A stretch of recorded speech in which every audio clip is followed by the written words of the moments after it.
The bow of God's wrath is bent, and the arrow made ready on the string, and justice bends the arrow at your heart and strains the bow, and it is nothing but the mere pleasure of God, and that of an angry God, without any promise or obligation at all, that keeps the arrow one moment from being made drunk with your blood. The God that holds you over the pit of hell, much as one holds a spider or some loathsome insect over the fire, abhors you, and is dreadfully provoked. His wrath towards you burns like fire. He looks upon you as worthy of nothing else but to be cast into the fire. He is of purer eyes than to bear to have you in his sight. You are 10,000 times so abominable in his eyes as the most hateful and venomous serpent is in ours. O sinner, consider the fearful danger you are in. 'Tis a great furnace of wrath, a wide and bottomless pit, full of the fire of wrath, that you are held over in the hand of that God whose wrath is provoked and incensed as much against you as against many of the damned in hell.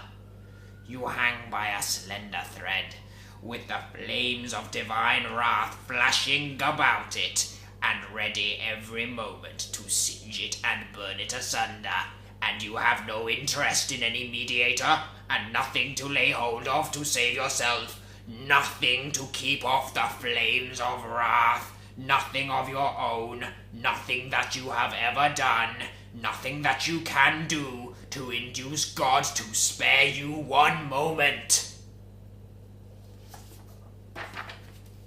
Hi. So, this is AC's English pace number 121. Isn't that fun? And I know that this is current because I bought this the start of this year. Now,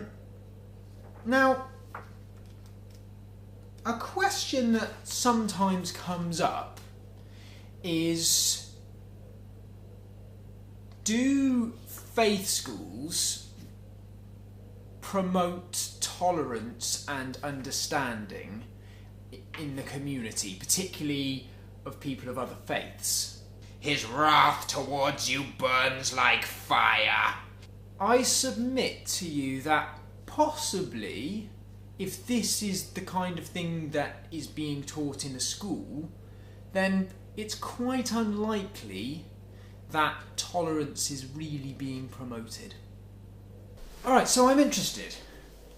Every time Ofsted inspects an ACE school, one of the things the inspector has to comment on is the spiritual, moral, social and cultural development of the pupils.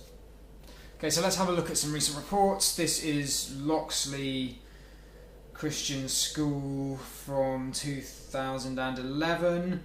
It says that the ethos of the school, together with the commitment of the staff to developing students individually, contributes to outstanding spiritual, moral, social and cultural development.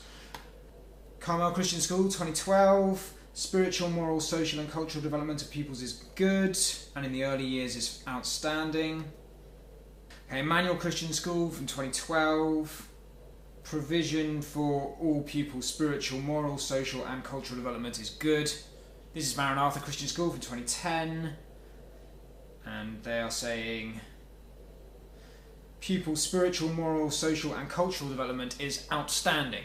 So in all the reports that I could find of ACE schools by Ofsted, they were saying the development was either good or outstanding. Cultural development. How can cultural development be outstanding when they're studying a piece of work which says that God hates sinners, and defining a sinner as everyone who doesn't believe the beliefs which are taught within the school? God, whose wrath is provoked and incensed as much against you as against many of the damned in hell.